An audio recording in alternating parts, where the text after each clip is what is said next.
Hello and welcome. I'm Kurt Christiansen, President of the American Planning Association. And I'm so glad you've joined us for this new installment of a series of conversations we're having with thought leaders about the road to recovery and the essential role of planning in moving our country and our communities forward. Local governments are under tremendous pressure. Being the front line of response to the current crisis of pandemic and protests has brought significant and unexpected costs, and economic shutdown has sunken revenues. Even the ability to raise funds on the municipal market has been challenging. Locals will also be responsible for directing equitable economic recovery. We have an obligation to build back better. We can rebuild our economy to begin addressing our past injustice and inequality to ensure that this recovery provides inclusive opportunity for all those to prosper. Rebuilding and transforming communities to create a society that ensures safety, health, and prosperity, and our challenges APA, local leaders, and planners together must confront. Today, we will get a firsthand perspective on what cities are doing to reopen the economy and advance equity and opportunity and recovery. I am delighted to be joined by Samantha Harkins. As Deputy Mayor of Lansing, Michigan, Samantha is at the center of this work. She has been charged by Lansing Mayor Andy Shore with leading economic recovery efforts. She is also responsible for overseeing planning in the Lansing city and ensuring good planning is at the heart of equitable recovery. Deputy Mayor Harkins has also been a national leader on planning and economic strategies for legacy cities or former thriving industrial cities now confronting the challenge of creating prosperity with slower economic and population growth. Samantha, welcome to the program. Thank you. What a lovely introduction. That was one of the nicest introductions I've ever had. Well, we try. So let's start out with the first question. We're going to focus today on planning and recovery. Though let me start with an aspect of recovery that is critical right now. We've seen protests all over the country addressing racial injustice, including protests in Lansing, Michigan. You've been leading the recovery and reopening in Lansing and also overseeing planning. What do you see as the links between how we plan for equitable, inclusive places and our economic recovery from the pandemic? It's a great question. And we did have protests here in Lansing on Sunday. Today's Thursday, right? I've lost all track of time during the work from home. But earlier this week, we had a protest that took a little bit of a turn on Sunday. And then we've had some smaller protests throughout the week. And it's been it's kind of this perfect storm of events that people have been home for several months. And then there's this horrific killing of George Floyd in Minneapolis, and all of those things just have come together in this perfect storm. I really think there's an inextricable link between equitable and inclusive places and the pandemic recovery. COVID-19 has disproportionately affected minority communities from both the standpoints of direct infection and economic impact, particularly here in Michigan. Lansing has been not hit as hard as some of other communities, but Detroit and some of our other urban communities have been really hit quite hard by COVID. And I think it's also important to note that we aren't all having the same pandemic. I'm sitting here in my home without fear of losing my job, without fear of losing my income. And that's not the experience that so many people in Lansing and other communities are having. So I think it's really important that as civic leaders, we acknowledge that, and we acknowledge that we need to work with those who are hit hardest by COVID and community organizations who serve them to ensure that we're hearing from the community. Really hard to listen. It seems like it shouldn't be, but we need to listen to the experiences of everyone here in Lansing in order to create equitable and inclusive spaces and then focus on COVID recovery for everyone.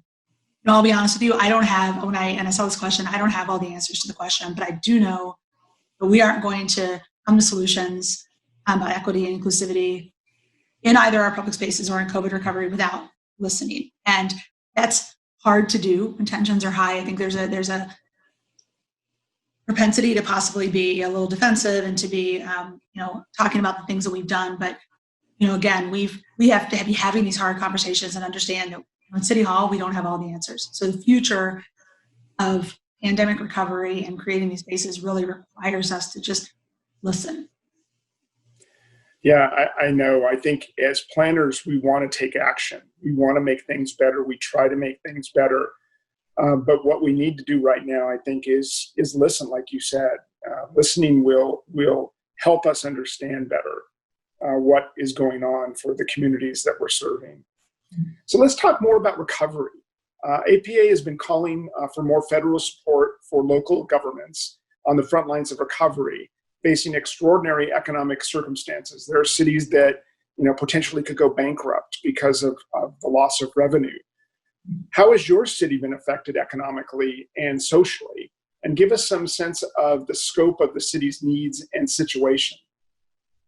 So before COVID hit, we started working on our budget, right? At the beginning of the year, our budget has to be presented to the city council by the end of March. We did present a budget to the council by the end of March, but it was hard because first of all, we were in January, we had to do a budget amendment. So we actually had some financial challenges and had to take some money from our fund balance in January.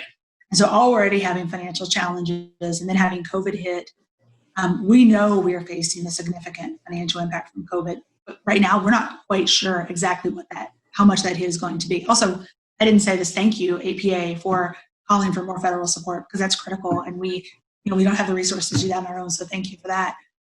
But we, as a city, we levy an income tax, and our income tax filing deadline is generally April 30th. It was pushed back to July 31st. So that income that we're usually getting in these few months, we haven't gotten.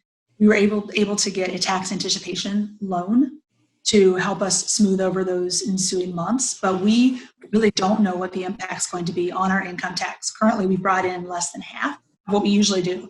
Again, we have another couple of months, but we have a lot of people who've been unemployed, who are getting unemployment payments, and that is not subject to the income tax. So as of right now, we know we're going to have some kind of impact.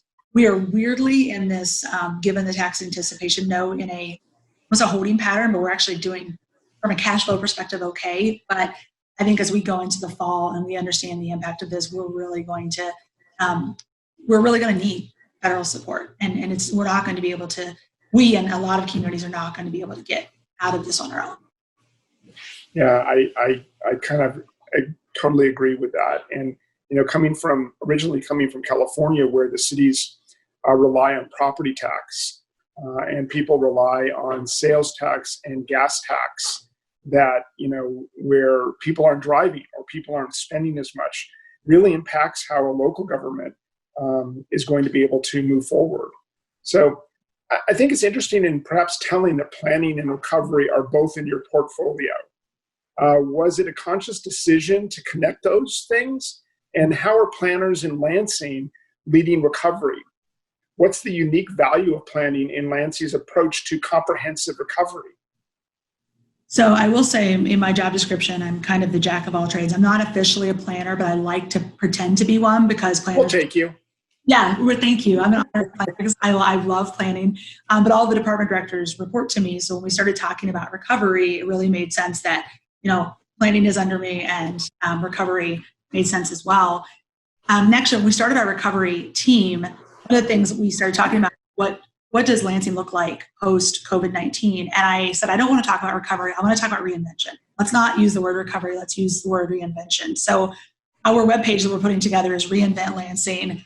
All of our meetings are Reinvent Lansing. So that's really, we have an opportunity here to do work differently and to do it better. And the reinvention is a multifaceted process, of which planning is the cornerstone. We've been focusing on several areas. We have economic reinvention for businesses. And this is, we have a large stakeholder group here. Our Chamber of Commerce has been leading that. The health and safety reinvention, which has been the health department, and then our chief administrative officer with how we're going to reopen city buildings and what that looks like in the future. We have a social services group that's been put together. We have a work group from a number of different community organizations, and our human relations and community services director, a network, what we're calling natural and cultural reinvention, focusing really specifically on parks and open space, led by our parks director. Housing, which is a significant issue for communities all across the country. And, I know that eviction prohibition has been put in place, rightfully so. And how does housing look after this? So we have a partner organization, Capital Area Housing Partnership, who's been leading that piece of it. And then infrastructure and design, which is our public service director. And all of those areas are interesting, but before the call, Kurt, we were talking about bike lanes and some of these cool things, and that's what I think is just really super and sexy. And for our infrastructure design team, we've been looking at some of those kinds of ideas, and one of the things we've been doing is how do we accommodate social distancing? Restaurants, lots of people are talking about that. We have this really great alley downtown that has been known as Dumpster Alley. There's some dumpsters back there. It's this really wide alley, and we met down there a few weeks ago, and met all down there with our masks, and we said, what if we put some lights across and painted it and moved the dumpsters somewhere else? And it's behind all these restaurants. We created basically an outdoor food court. Michigan has really rigid liquor laws, so you wouldn't be able to have cocktails out there, but there's actually legislation moving that would change that. So we're trying to take advantage of those kinds of opportunities and think differently about, how do we look at our corridors, our neighborhoods, and our open spaces and create cool things that honestly we probably should have done before, but this has really pushed us into that space. Yeah, it's a time for reimagining and reinvention. And it's not so much that we need to do that, but I think we actually do need to do it. It's we tried and true things over and over again. It's not going to work anymore. Moving on to the next question, you've partnered with APA previously with a focus on planning for slower growth in legacy cities. How do legacy cities tackle recovery? Will planning for recovery look different in these places? Yeah, that's an excellent question. I think planning definitely in general looks different in legacy cities, right? We don't have, if you want to, move your business to downtown Lansing, we don't have green space, right? You have to rehab an existing building, which is already more expensive. So operating in an urban core community is already challenging from a planning perspective in general. And, as you all know, legacy cities do have different challenges. Our infrastructure is older. We have larger pension and retiree healthcare obligations in Lansing. We have the largest number. We have about $700 million in retiree healthcare and pension obligations to retirees, which is an extraordinary number, and it takes up a significant amount of the budget. Our tax base is shifted to suburban communities, just like everywhere else. So we have that as our base, and then we get hit by a pandemic, and what's next? And again, I think COVID-19, as challenging as these last few months have been, it really presents us an opportunity, in particular for legacy cities, to rethink and attract people. I saw something online that it was a parking lot in a mall, and they were like, if you go to, nothing against any chain store restaurants, it was a chain restaurant, and it was, you can sit in the parking lot of the mall. And I'm like, sit in the parking lot of the mall. I mean, I really think that it's an opportunity for legacy communities that have smaller, more walkable streets and denser places to really expand what they've done, taking over an alley and making that look cool, and changing the way the sidewalks look. And really, it's an opportunity to attract people back to see some of the cool things that are happening in cities. And again, urban parks and public spaces. I mean, this is the opportunity for them to shine. This is an opportunity to think differently about our parks, different about our public spaces, because we are all, for the foreseeable future, should be practicing social distancing. And so how do we utilize those public spaces? And it's really exciting. So I do think the financial impact will be more extreme for us, as it pretty much always is. But I also think that the opportunities are greater for us too. And so as we're talking about reinvention, that's something that I continue to remind people. Someone sort of snarkily said to me last week, we were out in the suburbs, we could just go to a field. And I'm like, where's the fun in that? Let's, talk about the fun things we could do downtown. So. Yeah, exactly. When we started to look for a place to relocate from Los Angeles after retirement, Richmond, we stayed in downtown Richmond, and we visited 2 or 3 times over the course of the last few years before we finally made the move, and we saw transformation happening. And it wasn't just the city; it was people working together. We have a university in the downtown, Virginia Commonwealth University, which has played a huge part in kind of changing the fabric of the downtown and make it more walkable. So, yeah, there's things to work with. Partners in legacy cities have a different set of circumstances and things that they have to deal with. So planning is essential to equitable recovery. One of the reasons that planning is such a vital part of recovery is planning's potential to pursue transformational ideas and can make recovery more equitable, more resilient, and more sustainable. Do you see opportunities for creating transformational change in recovery? Oh, I see so many opportunities. And I love this question. One of the things we do in Lansing, and I hope we're not alone, is, we work in silos quite a bit. And so from a neighborhood perspective, from an organization perspective, we all kind of focus on our own little thing. People aren't talking to each other. And one thing the pandemic did for us was hold our community together to focus on comprehensive reinvention strategy across organizations and across the community. Our Chief Innovation Officer spearheaded a mayor's community cabinet with partners from business and nonprofit community and social services community. And from that emerged this really cool One Lansing campaign. It was led by, or is led by, our Capital Area United Way, to really help those who are struggling most during COVID. And when COVID isn't here, right now we have this set up so we can continue to really focus on providing resources for people who need it the most. And then our Capital Region Community Foundation created a fund to help struggling nonprofits during COVID. So for me, it's been, as hard as things have been, there's been some really heartwarming moments that during this time of crisis, we came together to think about next steps for all of those in our community across the entire city. And I think that's created a long-term relationship with the organizations that, while we worked together in the past and had relationships before, but it's more of a strategic partnership moving forward and a strategic look at, who needs services, who needs resources, how do we provide these across the spectrum in a different way. And then one thing I realized during COVID that's become really apparent is that we are not going to recover or reinvent Lansing alone. City Hall is not going to do it, nor should we do it alone. This is a community effort. We have to be open to creative ideas, new ways of partnering. And this, you've worked with cities. It's hard for government to be open to new ways of doing things. Mm-hmm. We're not known for always being the most innovative or outside the box. I actually like to joke that I have a swear jar in my office for anyone who says we do it because that's the way we've always done it. You have to put money in the jar. And when it gets really full, I'm going to have a big happy hour. I may or may not invite our cabinet. But how do we'll encounter resistance internally. I've already had, as we're talking about changing open spaces downtown, I've had staff who've been there a while. Well, if we do this is hard.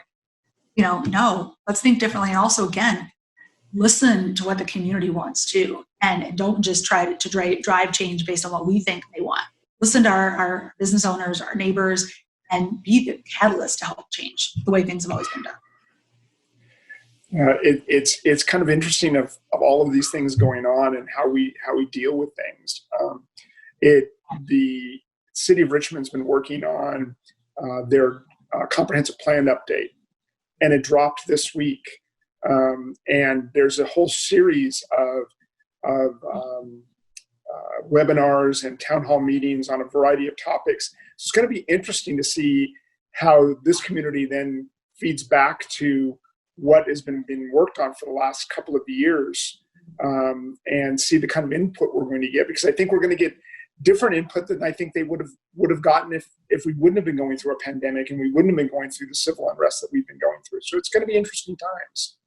Really. Well, and I think just to jump onto that really quickly, the mayor created, when he started, a Department of Neighborhoods and Citizen Engagement to really focus on neighborhood engagement. And I think it's hard to take in feedback and make decisions. It sounds easy, but you have an agenda and a way you want to do things, not agenda, but you have priorities. And to, if the community says, I don't like this priority, I don't want it, it's really hard to shift and adjust. And I think, again, we have to do better about that. And I think this pandemic is really forcing that. Mm-hmm. So you've been on the front lines of relief, response, and now recovery. What do you need state and federal policymakers to do to help your efforts? And just as importantly, how can APA and the entire planning community support your efforts and similar recovery strategies across the country? Oh, this is so important. So I'm a recovering lobbyist. I lobbied for about 10 years. And so very familiar, in particular, with state government here in Michigan. And we need state and local policymakers to understand, or state and federal, that local government cannot do this alone. And the service provision of local governments is, we're the ones that are going to pick up your trash, that, when you flush a toilet, it's going to go somewhere. I mean, these are the actions that impact everyday lives, and we need them to appreciate that. I know our state government is really struggling financially right now as well. They had their consensus revenue estimating numbers a couple weeks ago, and they're facing several $billions in cuts mid-year. So this is going to be a multi governmental level strategy. And cities like Lansing, in particular legacy cities, are going to work really hard to come out of this crisis. So we need partnership, we need patience, and we need to put political rhetoric aside, because this isn't about politics. This is about helping communities and people. And APA and other organizations, I mean, your website is just fantastic. All of the resources, I've been going there, just so wonderful. So continue to do those things, help communities know that they aren't alone, foster this community in this place where we can find common ground and partners and allies and really learn from one another. Because even just knowing we're not the only ones. And you know, I have a friend who's a planner in Jackson, Mississippi, you know, another small capital city, very different from Lansing, but they released their recovery plan, and it was fantastic. And I texted her and I was like, please send me a Word doc. Like, it was so good. I want to use some of this. And she did, because that's what we should be doing, right? Learning from each other, not reinventing the wheel. When someone else, another community does something well, let's share and share the resources. Yeah.